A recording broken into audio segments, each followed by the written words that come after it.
Dear students, let us continue our discussion on intersection layouts. In the previous interaction, we discussed about the grade separated intersections, what are the various categories in which they can be divided, and then we had a discussion on service interchanges towards the end. Now, in today's interaction, we are going to continue from there and we will be discussing about the system interchanges, and these system interchanges are another category of grade separated intersections, and then after that we are going to take up the basic design principles related to at grade intersections. So, let us start with system interchanges now. Now, if you remember, in the case of service interchanges, we had a definition where we said that the free flow is not going to be maintained on each and every element of that particular intersection, whereas the difference here is that this is an interchange that maintains the free flow through all of its elements for all the major movements. So, that means that is a sort of a differentiation which is coming. Now, when we are looking at all major movements and having a free flow condition, no restrictions at all, that means here instead of having a crossing of a major road with a minor road, or a major road with a major road which is having the intersections which are at grade, in this case they are the major road versus major road where the high traffic volume is there, and in this case the another major road is not having the at grade intersections. So, it means both of those roads are of a higher category and they are going to have the grade separated intersections wherever they are required. Now, when we talk about this sort of a free flow conditions or all the major movements which are going to be there which are unrestricted in nature, then that is going to be possible by way of the provision of different categories of ramps. And so as to just inform you that what categories of ramps can be here, they have been written here as like they can be directional, semi-directional or large radius loops. Now, we will look at this type of a classification a little later also, when we will see that what are the various types of those ramps or loops or semi loops etc., and how they look like in any of that interchange. Now, here you can see that some of the examples of system interchanges, like there is a clover leaf. So, this clover leaf means you are going to have different type of movements from the 4 lags which are coming at this particular intersection, and we are trying to provide a separate ramp for different that movement. Say if you are coming from this side and you are going to the left, then this is the mechanism being provided. You can go straight on this in this form. You have to go right, then that means from here we are coming and then going in this way. So, this is going to be the right turning. So, likewise from each and every direction we are providing certain such mechanism so that the traffic can keep moving unhindered.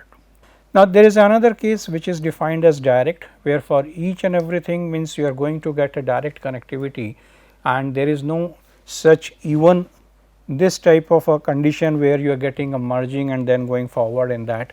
The mergings of course are going to be there because the ramps has to be either exit or enter at a certain particular location, but then the movements are totally direct unhindered in this case. Like this is another case where a Y type is being shown, and what you found is that at this location or at this location or at this particular location there are different levels. So, it is a 2 level system, it can be a 3 level system also, it all depends how many type of directional movements or direct directional movements we are interested to provide. Let us look at this example where is a T interchange is being provided. In this T interchange, if we are coming from this direction, so what you see is that the traffic has to go to the right. So, a elevated system has been provided and this is taking the traffic towards the right. Say if I just make a change here, so this is the movement and then we are going with this and coming here and then after this getting merged into the system. But if the traffic has to go left, then there is another system which can be provided. So, there is a ramp which is going in this form. The traffic which is coming from this direction, it can move straight like this, or if it has to go towards the right hand side, then this is the one which is going to take and then get into the system here. Similarly, the traffic coming from here is taking a left and it is going straight in this form. So, what we may find is that at this particular level we are having a 2 level system. Here again we have a 2 level system, here also we have a 2 level system. So, depending on what type of a directional connectivities are required, we have to go into these type of changes in the vertical direction, but yes, as soon as you start doing this as a multi-level system, the cost of the project, the cost of that intersection is going to increase a lot. So, this is an issue which is going to be there. So, it all depends how much amount of money is available in our hand, and therefore, we can do that in this form. Now, when we talk about these system interchanges, based on the number of lags or approaches which are there at a particular intersection, they can be defined as a 3-legged or a 4-legged interchanges. Now, 3-legged interchanges, obviously when you have 3 legs, so it can be either this way or it can be in this form. So, it can be a T type of a configuration or a Y type of a configuration. But then when you are looking at the various types of connectivities, the various types of movements, it will require large loops as well as semi directional ramps which are having large radius. So, when we are looking at these type of connectivities, so that means this is the way it is going to be there, or it is coming in this form. So, if this is the type which is being provided, then obviously the radius is going to be quite high at this one, but then you have loops, semi loops, etc. And this may also require catering for a frontage road depending on the type of the development which is there. Whereas, in the case of 4-legged interchanges, different designs can be there. One design which we have seen in the previous one was a clover leaf, the another can be a diamond type, and then the things can be converted into a directional or a semi directional interchanges, or there may be a combination of such interchanges which can be defined as composite interchanges. Now, these type of interchanges, when they are there, they require a lot many combinations of maneuvers, and accordingly the different type of the ramps which are being defined either in terms of a direct connectivities, semi direct connectivities or loops. So, that is the issue which is going to be there with these, but as I said, in all of these cases the cost is going to be one issue, because you are going with a multi-level structure. Say this is one example which we have of course seen previously also. So, if we are looking at this one and the traffic is coming from this direction, say, so this is the traffic say coming and it has to go on the right hand side, then this is going to take the path in this form, or a traffic which is coming from say this direction, it has to go in this direction. So, is very easily it can happen in this way, but the traffic which is coming from this one has to go right, then there is a structure from here and then it is going in this direction. So, what you found at this particular level, now it is becoming a multi-level system.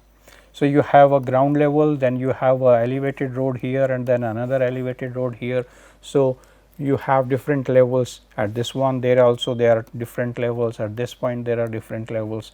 So, but the beauty of this is that it is going to provide you a fast connectivity, but yes, the space which is required to do all of these juggleries is quite large.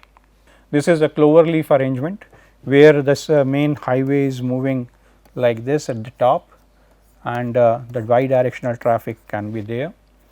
Now, if we are going with our way of movements on the roads, that means we have the type of driving opposite to what is being done in many of the other countries. Then if you are coming from this direction, then you can have a left movement in this form, the straight movement is already being defined. Now, if we have to go to the right, then what is to be done? We have to get out of the system here, take this loop and get here and then move in this one. So, at this particular location we have an area where we are either accelerating, or if we are coming from this direction and going out of this one, then here we are first of all deaccelerating, getting this loop and then going in the other direction. So, all of these loops from all of the 4 directions, they are providing you these type of connectivities, and that is going to be one of the easiest and the fastest way of providing services here to different type of users. This is a rotary design, and in this rotary design what you can see is the traffic is merging or diverging tangentially to the this rotary, which is at an elevated location. So, you are getting into an embankment. So, this is an embankment area. So, the traffic is going in and out through these tangential systems, and they can move in this form or they can move in this way.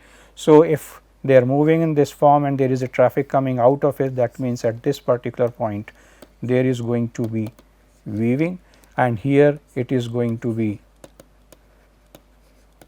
diverging, and at this point it is going to be merging. So, different type of movements are going to be there when you are designing this type of a system. This is a partial system.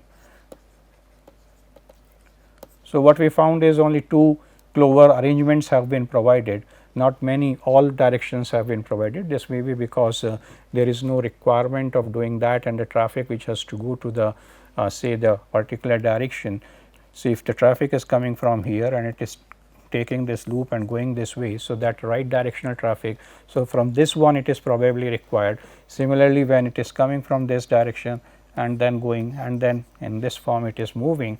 So, only these particular 2 directions is requiring this type of a movement, but if any vehicle which is coming from the other direction like this has to go the other side, then this has to come at this level where a at grade arrangement has to be done, and at this at grade arrangement this vehicle may be provided a flexibility to take a turn and through this ramp then get into towards this direction. So, it all depends that what are the major movements which needs to be controlled, and accordingly what type of facility is to be provided.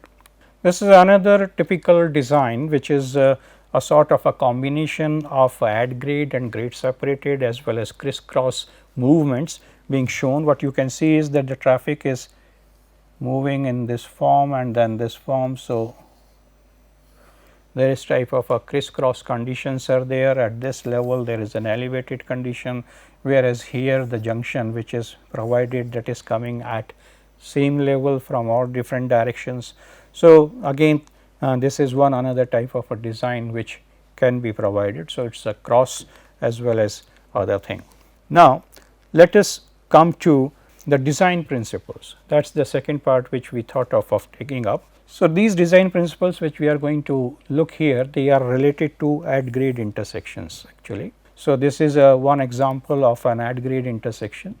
A wide intersection area has been shown, and multi lane system is there. You can see that there are 3 lanes from which the traffic is moving in a particular direction. They are somewhere around like again 3-4 lanes for the traffic moving in these directions, and then a median is being provided, and that median has a curve. There is an island at this side, there is an island at the other side, there is a median with a particular design. So, what is going to happen is that when you are trying to look at all of these things, a lot many things has to be designed and implemented in this particular intersection area, apart from the pavement markings which we discussed a way back. So, let us look at that what are the things which you need to take care of. Now, when we talk about these design principles, then the things we are going to talk about is the uniformity and the simplicity of the design. The another thing is, because there are lot many movements which are happening in terms of merging, diverging, weaving, etc., or crossing movements are also there. So, we have to reduce the conflicts. So, the number of conflicts and the area of conflict needs to be reduced. Then another thing is that the safety of each and everything, that means the road users as well as the property or the furniture which is being provided as a part of a road element needs to be taken care of. And then we have to see that whatever the roads which are intersecting each other, what is the alignment of those roads? Is it conducive for doing the maneuvers in a smoother way or not? Are those maneuvers going to be safe? If there is an issue, then we have to go for a realignment. So, an alignment and profiles is another issue which needs to be talked of. And then the various types of controls which are exercised, this is also a part of the design principles. So, in this area, let us first of all discuss few more things related to uniformity and simplicity. Now, in the case of uniformity and simplicity, as soon as we say that it is simple, whatever design we have provided is simple, means what? That it is not creating any confusion in the minds of the drivers in the minds of the different road users at that particular location. Now, when we are talking about this design, then this design can be such that it defines that what is the speed which needs to be taken up, means they have to move at 30 kilometers per hour or 40 kilometers per hour or so on, which particular path is to be taken for different type of movements. There are turning movements, left turning, right turning, or there are crossing movements. So, how the paths have been defined so that the safety can be ensured. And so, as to ensure these things, that is the control on the speed as well as control on the path, what type of control devices needs to be placed at that level, and then what is the geometric feature which are provided, what are the features which are visible to a person as a driver, as a road user on the top of the carriageway. That means, those physical features also should be such that they define certain things to the driver in a most simpler manner. Now, when we say that we are having different type of such elements at a particular location, and here our location means intersection, then in that case whatever the things have been done, they should be universal in nature. So, we have discussed about this component previously also when we talked about signs, when we talked about markings, and when we started our interaction on the geometric design from the very first lecture itself, then we did talk about self-explaining roads, and we said that these self-explaining roads are going to be there on the basis of the various components, various elements which have been implemented on the roadway, and they are defining how to move, in which direction to move, when to move, where not to move, and all those things. So, these things needs to be universal in nature, it should not be site specific. If something has happened at a particular location, then if it is expected to happen at some other location, the same sort of design should be visible. And therefore, depending on what type of flow movements are going to be there, what we are trying to say is that it should culminate into the similar type designs, and if culminates into the same, then on the basis of the experience with respect to those designs, the user or the driver is going to be more comfortable in traversing and negotiating those designs rather than having something else, and which causes to make them understand first of all and then make the maneuver. Now, when we are trying to provide the things as a traffic planner or traffic engineer, then we should not try to impose the things on the users. Rather, we should try to see the capabilities of different road users. Say we are talking about a crossing facility for a pedestrian, and we assume that the walking speed is something like 1.2 meters per second, and we are now making an assumption that I am going to provide this crossing with a signal and their speed should not be less than 1.5 meter per second, is not the way we should try to do it. Or there is a natural movement of a driver under a certain condition and we restrict that and ask the driver to do something else, then that is not the way we should try. So, what we need to look at is that what are the capabilities, at the same time the different users have different type of limitations. So, the steering limitation, because of the size of the vehicle, we have to take into consideration. We cannot ask a truck to just make a maneuver in terms of a left or a right turning, where the space is being provided in a more restricted manner, which is only conducive to motorcycles or maybe at the maximum for cars. So, the limitations and capabilities of the users needs to be taken into consideration, and based on that the design needs to be done. If that is the way the designing is being done, then this is going to be more acceptable in nature. So, the acceptability will improve.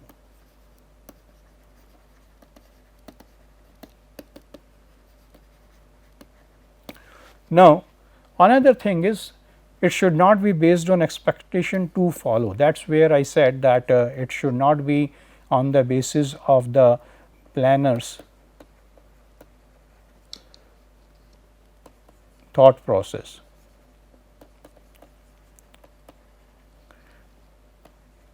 Which is imposing in nature.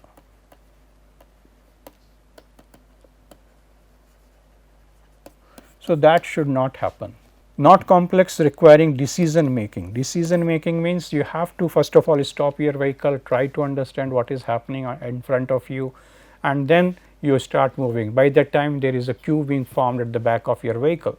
So, So, that's what is there. It should not make it so complex. Yes, there are requirements of different type of movements, different type of maneuvers. We are going to have say interchanges etc., where for each and every movement there is a different level, but if it is being provided in proper manner with complete information system, then the decision making is going to become more easier.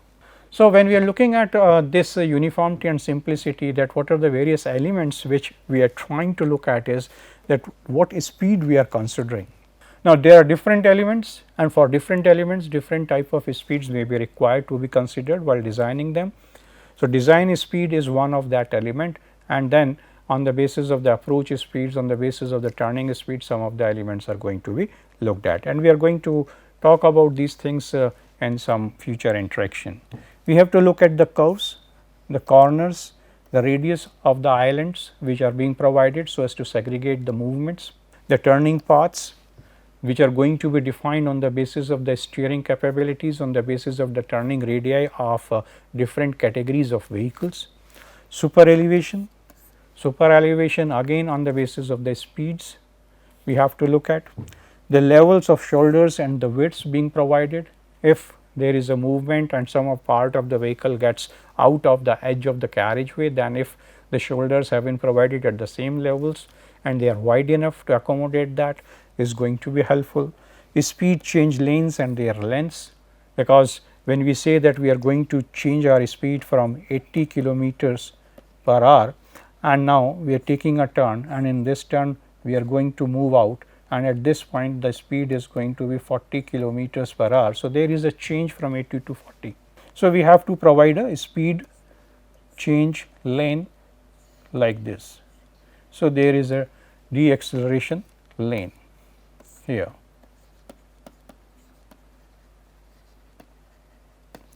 And this length of the deceleration lane is going to be decided on the basis of acceptable deceleration rate. It cannot be abstract. You cannot make it abruptly a change from 80 to 40. So, what should be that length? That is also an important thing. Channelization for the segregation of different maneuvers, signs and markings to inform the drivers the way they should move, in which particular direction they should move, at what time, at what place, and all of those things. So, there are different things which needs to be taken care of when we are talking about uniformity and simplicity. Then the another point is minimum conflict point or area. Now, how we can ensure these things? So, if we talk about a four lagged intersection like this, then there are different movements. The traffic is going this way, the traffic is taking a turn, and the traffic is again taking a turn here. So, there is the left, right, and the straight movement, and this is happening from each direction. So, when so many maneuvers are happening in this open area, then what you found is that this total area becomes a conflict prone area, and we should try to reduce these particular conflict prone area or the specific conflicts which are happening in this intersection. Say we have this four legged intersection, and if we have converted into a roundabout. So, instead of having the same way as we have just shown here, it becomes in this form. So, the things which are happening here is that because of this roundabout, the movements are going to happen in the circular motion at this area, and when this circular pattern is there, there is a possibility of reducing the conflict points from 32 to 12. So, a good reduction in the number of conflict points is there. At the same time, the major area of the intersection has been taken up by this island. So, the conflict area is also getting reduced to certain locations, and this can be done specifically say on rural highways, where the we are not interested to stop the traffic, and the traffic can keep moving, and the roundabouts allow that type of movement. Say we are going for a signalization of an intersection. Now, when we go for a signalization, then there is a possibility that on this type of a system, we are saying that we are going straight and we are allowing the traffic to take a free left, and similarly there is a traffic which is coming from the other direction like this, and it is also being allowed to take a free left. So, at one point of a time only these maneuvers are being allowed. Now, if this is happening, then there is no conflict. So, the conflicts have been reduced to minimum, or even they have been eliminated in these cases. So, this all depends on what are the number of signal phases which have been utilized while designing any intersection into a form of a signalized intersection.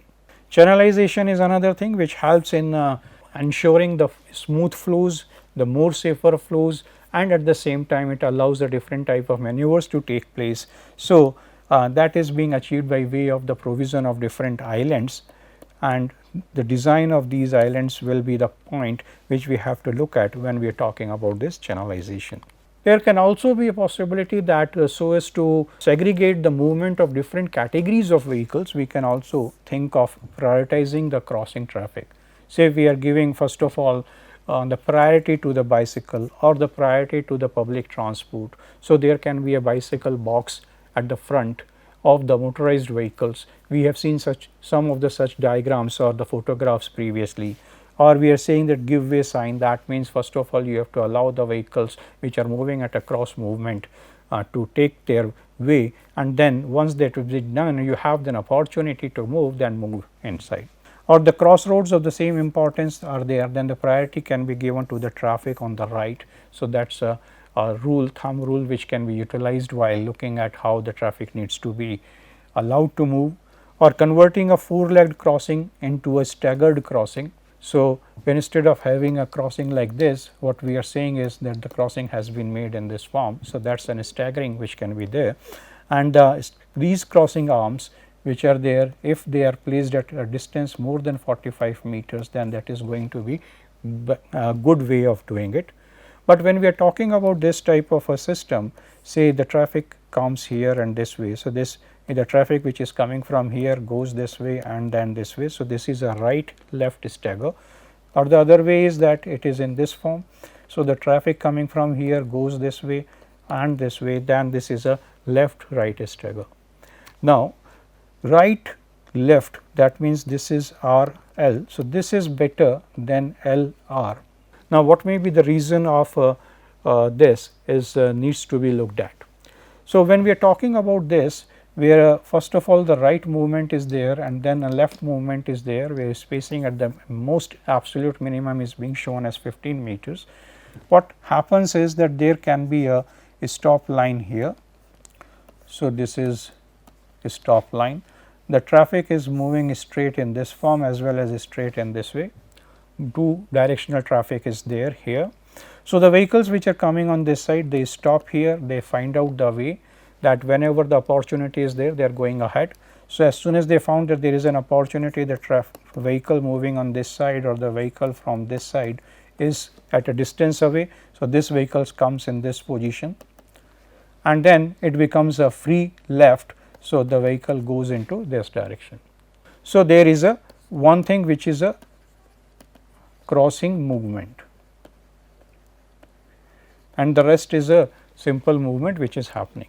But if you talk about the other case, what happens is the traffic which the vehicle which is moving from this side, first of all if I make it a bigger one, then what happens is that this can be the possibility. So, the vehicle is here at this stop line, then it has to go in this direction.